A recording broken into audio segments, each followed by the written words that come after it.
బయటపేటకు చెందిన వైఎస్ఆర్సీపీ అనుచరుడు వారికి సంబంధించిన ఒక వ్యక్తి ఉదయం వైఎస్ రాజశేఖర రెడ్డి గారి విగ్రహాన్ని ధ్వంసం చేస్తూ వాటిలో భాగంగా తల దగ్గర అక్కడ చేయడం జరిగింది.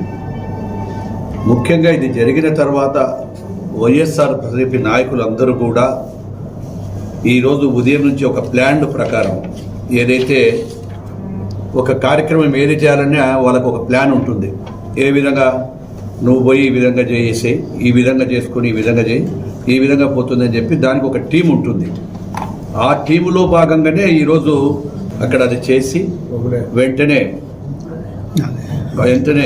జంబులయ్యను చేసి పంపించేసి వెంటనే అక్కడ ఏదైతే ఉందో అతనిని మళ్ళీ తెలుగుదేశం పార్టీ కార్యకర్త, తెలుగుదేశం పార్టీ అనుచరుడు ఇవన్నీ కూడా ఎక్కడైనా జిల్లాలో పోతే ఫోటోలలో గీటోలలో దిగుతుంటారు. ఎవరైనా పోతుంటే ఒక పెళ్లికి జరిగినా ఇంకొకటి జరిగినా ఆ ఫోటోలు ఏదో మా ఫయ్యదో లేకుంటే ఇంకొకరు నాయకులు ఉన్నప్పుడు పెళ్ళిళ్ళు అందరూ కలుస్తారు. గుంపు ఉంటే గుంపు పక్కన ఉంటాడు. దాన్ని ఏదో పెట్టుకొని మేమేదో చేయించినట్లు అని చిల్లర రాజకీయాలు చేస్తున్నారు. ముఖ్యంగా మా యొక్క నాయకుడు ఏ రోజు కూడా తెలుగుదేశం పార్టీ నాయకుడు, మా జాతీయ పార్టీ అధ్యక్షుడు, మా ముఖ్యమంత్రి గారు కూడా ఏ రోజు ఇటువంటి పనులు కానీ దీన్ని కానీ ఉపేక్షించలేదు. అట్లా విధ్వంసం చేసేదంతా కూడా ఆ పార్టీకి వాళ్ళకి చెల్లుతుంది. ఏ విధంగా విధ్వంసాలు చేయాలా, ఏ విధంగా అల్లర్లు రేపాలా అనేటువంటిది ఎప్పటి నుంచో వాళ్ళ సంస్కృతిలోనే ఉంది. ఎందుకంటే ఆ రోజు ప్రజావేదికను కూడా వేదికను కూల్చడం మొదలుపెట్టా, తర్వాత గుల్కరాయితో మొదలుపెట్టా. గుల్కరాయితో పెట్టుకొని ఏమైనా కత్తిపోటు దాంతో అన్నాడు, కోడికత్తి డ్రామా అన్నాడు. ఆ రోజు కోడికత్తి డ్రామా కాదా, ఆ కోడికత్తి తీసుకొస్తాడంట, పొడుస్తాట, ఈడు దాకా పోయి ఈ నుంచి పోదంట. గుల్కరాయి కొడితే కరెక్ట్గా ఈడ పడుతుంది, ఆడ వచ్చే దెబ్బ ఉండదు, ఏముండదు. అదేవిధంగా ఈరోజు కూడా దానికి సంబంధించినటువంటి వాళ్ళు కూడా చెప్తా ఉన్నారు కదా, మేము కూడా చెప్తా ఉన్నాం, ఇదిగో ఎక్కడ ఉన్నాడు అనేటువంటిది. అదే ఈ యొక్క శిల్పారవి సంబంధించిన ఏదో ప్రోగ్రామ్ జరిగితే వారి పక్కనేదో ఇక్కడ మేము కూడా చెప్తా ఉన్నాం. దండలు ఎక్కడ వేశారో చూడండి. ఏ వ్యక్తి అయితే చేశాడో ఆ వ్యక్తి ఇక్కడ క్లియర్గా కనపడతా ఉన్నాడు. ఆ వ్యక్తి ఎవరికి సంబంధించిన అనుచరుడు, ఇక్కడ ఎవరైతే కౌన్సిలర్ ఉన్నాడో కౌన్సిలర్కి సంబంధించినటువంటి ఈ యొక్క కౌన్సిలర్తో పాటు అతను కూడా ఇక్కడ కూడా ఉన్నాడు. ఇక్కడే అంతా వాళ్ళ అనుచరులు వాళ్ళ మాట వాళ్ళతోనే ఉన్నాడు. అదేవిధంగా వాళ్ళ భార్య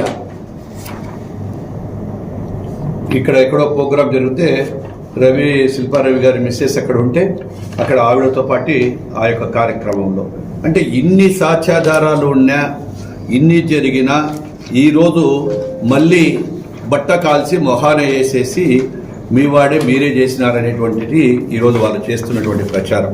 నేను ఒక్కటే చెప్తా ఉన్నాను, ఈరోజు ఇందాకే వాళ్ళు ఎవరు మాట్లాడినా ఎవరు చేసినా ఒక్కటే, తెలుగుదేశం పార్టీ ఏ రోజు కూడా చిల్లర రాజకీయాలు చేసే అలవాటు లేదు, మాకు ఆ అవసరాలు లేవు. ఈరోజు ప్రభుత్వం కూటమి మాకు బ్రహ్మాండమైన మెజార్టీ వచ్చింది. ఈరోజు కూటమి ప్రభుత్వం వచ్చిన తర్వాత మాదంతా కూడా ఏ రోజు కూడా ఇటువంటి చిల్లర పనులు చేయలేదు. కూటమి ప్రభుత్వం వచ్చిన తర్వాత ఈరోజు రాష్ట్రాన్ని ఏ విధంగా అభివృద్ధి చేయాలో, ఏ విధంగా సంక్షేమం చేయాలనేటువంటి కార్యక్రమాలే తప్ప వేరే కార్యక్రమాలు మేము చేపట్టడం లేదు. వాళ్ళకు అలవాటు ప్రతిదీ ఏదో ఒకటి చేయడము, రాష్ట్రంలో అల్లజడిని ఏ విధంగా సృష్టించాలా, శాంతి భద్రతలు లేకుండా ఏం చేయాలా, వాళ్ళు లైమ్ లైట్లో ఉండడానికి, అంటే వాళ్ళ రాజకీయ ఉనికిని కాపాడుకోవడానికి ఇలాంటివి చేస్తూ ఉంటారు. దీని మీద మళ్ళీ ఒక 2-3 రోజులు ధర్నాలు అనడము, ఇది చేయడము, ప్రజలకు ఇబ్బందులు పెట్టడము, రాస్తారోకోలు చేయడము, ఈ కార్యక్రమాలు తప్ప మిగతా కార్యక్రమాలు ఉండవు. ప్రజా సమస్యలు ఏదైనా వచ్చి అసెంబ్లీకి వచ్చి మాట్లాడంటారంటే ఆడికి రారు. కౌన్సిల్లో మీరు చెప్తున్న వాళ్ళకి ఇదే విధంగా రమ్మని అవి చేయరు. కానీ ఇటువంటి చేయకూడని పనులు చేసి వాళ్ళ కార్యకర్తలు చేసేసి చేయడం ఆ పార్టీ వాళ్ళకు కూడా ఎగివస్తుంది. మొన్ననే మనం చూసాం, ఫాస్టర్ అభినయ్ దర్శన్ అనే అతను డ్రామా ఏమన్నాడు, దళితుడు ఆయన కిరాయి వాళ్ళతో కొట్టించుకున్నాడు, వాళ్ళతో దెబ్బలు తిన్నాడు. అన్నీ ఇన్వెస్టిగేషన్ చేసినాక బయట దొరికిపోయా. ఆడ దొరికిపోయిన తర్వాత మళ్ళీ సైలెంట్ అవుతారు. ఈ ఒక్కటే కాదు, వైఎస్ వివేకానంద రెడ్డిని హత్య చేయించింది ఎవరు? సొంతం వాళ్ళ కుటుంబ సభ్యులు వాళ్ళే చేశారు, గొడ్డలి పార్టీ వాళ్ళే చేశారు, గొడ్డలితో చంపించారు. చేసుకుని అది తీసుకున్న తర్వాత నారాసుర రక్త చరిత్ర అంటే మీరు లేస్తే ఇదేనా నిజాయితీ లేదా నీతి? కనీసం నీ సొంత బాబాయిని, నీ తండ్రి తమ్ముడిని రక్తం పంచుకొని పుట్టినవాడిని చంపించినవే. చంపించి ఆ రోజు కూడా ఇదే డ్రామా అని ఏదైనా చూసుకోండి. అదేవిధంగా ఏమిటి, ప్రజల సింపతి కోసం ఎయిర్పోర్ట్లో పోతే కోడికత్తి డ్రామా కరెక్టే కదా, ఆ రోజు డ్రామానే కదా. వాడెవడో సంపాదన చేయాలని కూడా పోయేటప్పుడు ఎక్కడ కావాలో అక్కడ పొడి చేస్తాడు, సంపాదన చేస్తాడు. ఆ విధంగా కాదు అది. కోడికత్తి డ్రామాలు వీళ్ళే క్యాచ్ చేసి వారిని పెట్టించి 5 ఏళ్ళు వాళ్ళ ప్రభుత్వం వచ్చినా కూడా ఏం తెలుసలే. వాళ్ళ ప్రభుత్వంలో మళ్ళీ 5 ఏళ్ళు ఏదైనా ఉంటే తెలిసిండొచ్చు కదా. ఆయనే ముఖ్యమంత్రిగా ఉన్నారు కదా, జగన్మోహన్ రెడ్డి గారే ముఖ్యమంత్రిగా ఉన్నారు. 5 ఏళ్ళు ఏం చేశారు? ఎవడో చెప్పినాడంటే గులకరాయితో కొట్టితే ఆ రోజు తలలు పోవాలంట. ఏడ తవ్వుతుంది, ఈడ తవ్వుతా, చిన్నది పొద్దునుంది, సాయంత్రానికి స్టిక్కర్ లేదు. ఉదయం ఉంటుంది, సాయంత్రం తెల్లవాడలు మళ్ళీ యువతలకు వేస్తారు. పెట్టుకునే దాంట్లో తప్ప యువతలు పెట్టాక యువతలు పెట్టుకున్నారు. అంటే ఏ విధమైన డ్రైవర్ ఉంటారో కూడా ఆలోచన చేయాలా. ఈరోజు ఇవంతా కూడా శాంతంగా ఉండేటువంటి రాష్ట్రాన్ని ఒక అల్లర్లు సృష్టించాలి అని చేయడం జరుగుతూ ఉంది. ముఖ్యంగా వీళ్ళ ఫ్రస్ట్రేషన్ అంతా ఒకటే, రాష్ట్రంలో పరిశ్రమలు వస్తూ ఉన్నాయి, పెట్టుబడులదారులు వస్తూ ఉన్నారు, 20 లక్షల కోట్ల రూపాయలు పెట్టుబడులు వస్తూ ఉన్నాయి, నిరుద్యోగ సమస్య తీరబోతా ఉంది. ఈరోజు డిఎస్సి ఇచ్చాము, డిఎస్సి చేస్తే దానికి కూడా డ్రామా ఆడి లేనిది ఉన్నది తీసుకొచ్చి 16,000 వాళ్ళు ఇచ్చేస్తే 1 సంవత్సరం తర్వాత ఏదో అమ్ముకున్నారు. ఏం కర్మ అమ్ముకోవడానికి? అమ్ముకునేటివి, రాయించుకునేటివి, కొట్టేటివి, దోచేది మీకు, అది మీ నైజం. మా నైజము మా యువ నాయకుడిది కాదు అది. ఈరోజు మళ్ళా 10,000 ఉద్యోగాలు ఇస్తామని క్యాలెండర్ ఇస్తే దాన్ని పక్కదో పట్టడానికి కొత్తగా ఈ డిఎస్సి డ్రామాని తీసుకొస్తా ఉన్నారు. ఎవరి కాలాలలో జరిగిన హత్యలు ఈరోజు గ్రేట్గా చెప్పగలుగుతాయి. ఈరోజు నేను సాక్ష్యంగా, మీ విలేకరుల సాక్షిగా, ఈ యొక్క రాయలసీమలో ఫ్రాక్సినిజాన్ని అంచింది చంద్రబాబు నాయుడు.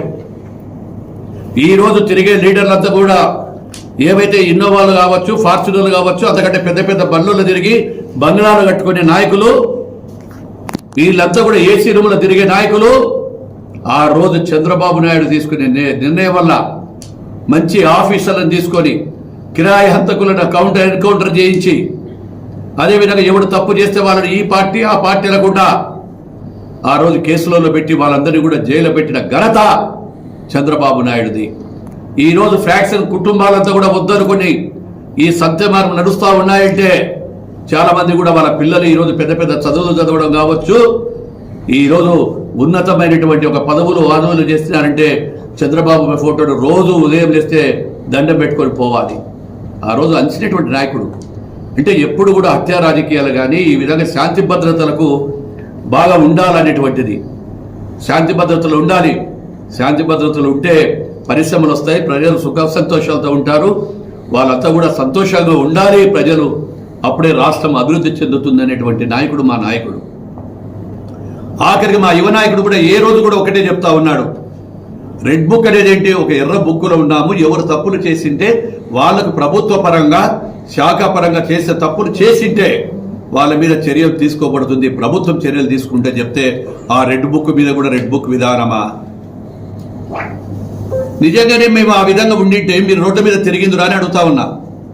ఇప్పటికీ కూడా జగన్మోహన్ రెడ్డి ఎక్కడికైనా పోతా ఉన్నాడు, ఆయన హెలికాప్టర్లో పోతా ఉన్నారు, వాళ్ళే హెలికాప్టర్ పాడు చేసుకొని మా మీద చెప్పారు ఒక చోట. ఈరోజు ఇన్ని ధర్నాలు చేస్తూ ఉన్నారు. ఈరోజు అదే మీరు ఆ సెంటర్లో మీరు మాట్లాడి రోడ్డు మీద కూర్చున్నారు. మీరు చేసే ధర్నాలలో ఈ రోజు వరకు ఎక్కడైనా ఒక కేసు పెట్టామో చెప్పమని ఛాలెంజ్ చేస్తా. ఈరోజు జిల్లాలో ఉండే నాయకులు రమ్మనండి, వేదిక పెట్టుకుందాం. ధర్నాలు చేస్తూ ఉన్నారు, నిరసనలు చేస్తూ ఉన్నారు, రస్తా రోకోలు చేస్తూ ఉన్నారు. పెళ్లిళ్ల కోసం వస్తే పెళ్లిళ్ల కోసం కూడా ధర్నా, ఈ యొక్క ట్రాఫిక్లు కూడా జాబీలు చేస్తూ ఉన్నారు. అయినా ఒక్కరోజు కూడా మా నాయకుడు కానీ మా యువ నాయకుడు లోకేష్ బాబు గారు కానీ ఒక్కరోజు కూడా మాట్లాడలేదు. ప్రజాస్వామ్యంలో ఎవరైనా చేసుకోవచ్చు. ఆ రోజుల్లో మా యువ నాయకుడు ఈ విధంగా పాదయాత్ర చేస్తే మీరు ఏం చేశారు? ఎక్కడో మూలన పడినటువంటి ఒక జీవోను తీసుకొచ్చి ఆ జీవోను సిమెంట్ రోడ్ల మీద, బీటీ రోడ్ల మీద నిలబడకుండా చేశారు. బీటీ రోడ్ల కూడా తేలేదు, మైకులు గుంజుకున్నారు, స్టూల్ మీద నిలబడి చేస్తూ ఉంటే స్టూళ్లు లాక్కున్నారు, బస్సులు నిలబెట్టారు. ఎక్కడో పొలాలలో పెట్టుకుని 100 కిలోమీటర్లు వచ్చి ఆ రాయలసీమ దాటిన తర్వాత యొక్క బనగానపల్లికి ఎంటర్ అయినప్పుడు కోర్టు ఆర్డర్ ఇస్తే ఫస్ట్ మొట్టమొదటి మీటింగ్ అక్కడ పెట్టుకున్నాం. అక్కడ కూడా అంచెలు పెట్టారు. ఆ బనిగానపల్లెలో కూడా నేను పెట్టుకునేటువంటి ఎక్కడైతే పెట్టానో అక్కడ గోడను కూలగొట్టి రాళ్ళేసి మట్టేసి, ఇది మీకు నిజంగా మళ్ళీ మేము అనుకుని మీరు ఈ విధంగా చేసేవాళ్ళ ఇప్పుడు ఈ ధర్నాలు ఇవన్నీ. కాబట్టి మొట్టమొదటి చెప్తా ఉన్నా, నేను మొదటిసారిగా మళ్ళీ చెప్తున్నా, మళ్ళీ చెప్తున్నా, ప్రభుత్వం మా చిత్తశుద్ధితో ఉంది. ఎవరు తప్పు చేసినా దాన్ని వదిలిపెట్టేది లేదు. ప్రజలు సంతోషంగా ఉండాలని చేసే ప్రభుత్వం మాది. చిల్లర రాజకీయాలు చేసేది మీరు. ఇలాంటివన్నీ చేసేది కూడా కేవలం తెలుగుదేశం పార్టీకి 2 సంవత్సరాలలో వచ్చినటువంటి ఆదరణ చూసి ఓర్వలేక ప్రజలంతా కూడా ఈరోజు హ్యాపీగా ఉన్నాం. సంక్షేమ పథకాలు ఇచ్చాం. ఈరోజు పోలవరం కంప్లీట్ అవుతా ఉంది, రాజధాని కంప్లీట్ అవుతా ఉంది, ఈరోజు పరిశ్రమలు వస్తూ ఉన్నాయి లక్షల కోట్ల రూపాయలతో. ఇవన్నీ వస్తే చూసి ఓర్వలేక ఈరోజు వాళ్ళు ఇష్టం వచ్చినట్టు కూడా మాట్లాడుతూ ఉన్నారు. తప్పు చేసినది వాడు ఏ విధంగా చేశాడో ఏదో వాళ్ళకే తెలుసు. ఇదంతా కూడా ప్లానింగ్ అంతా కూడా బ్యాక్గ్రౌండ్లో నడిపారు. దానికి ఒక టీం ఉంటుంది. ఆ టీం ప్రకారమే వాళ్ళంతా కూడా చేయడం జరుగుతూ ఉంది. అదేవిధంగా తన భార్య ఈరోజు చెప్పింది, ఒకసారి వీడియో ఏమా, తన భార్య కూడా ఈరోజు చెప్తా ఉంది, మేము వైఎస్ఆర్సీపీ పార్టీ, మేము వాళ్ళకు సంబంధించిన వ్యక్తులమే అని సొంత భార్య చెప్తే కూడా మళ్ళీ మాది తప్పంటారు. ఈరోజు ఏం చెప్తున్నారు తన భార్య? సౌండ్ పెట్టు.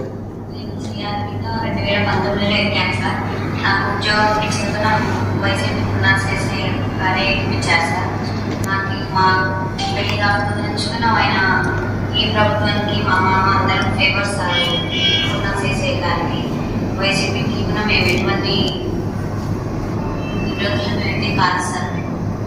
కదా మళ్ళీ వైసీపీ పార్టీలో ఇవ్వాలి కదా. తన భార్య స్టేట్మెంట్ ఇస్తుంది,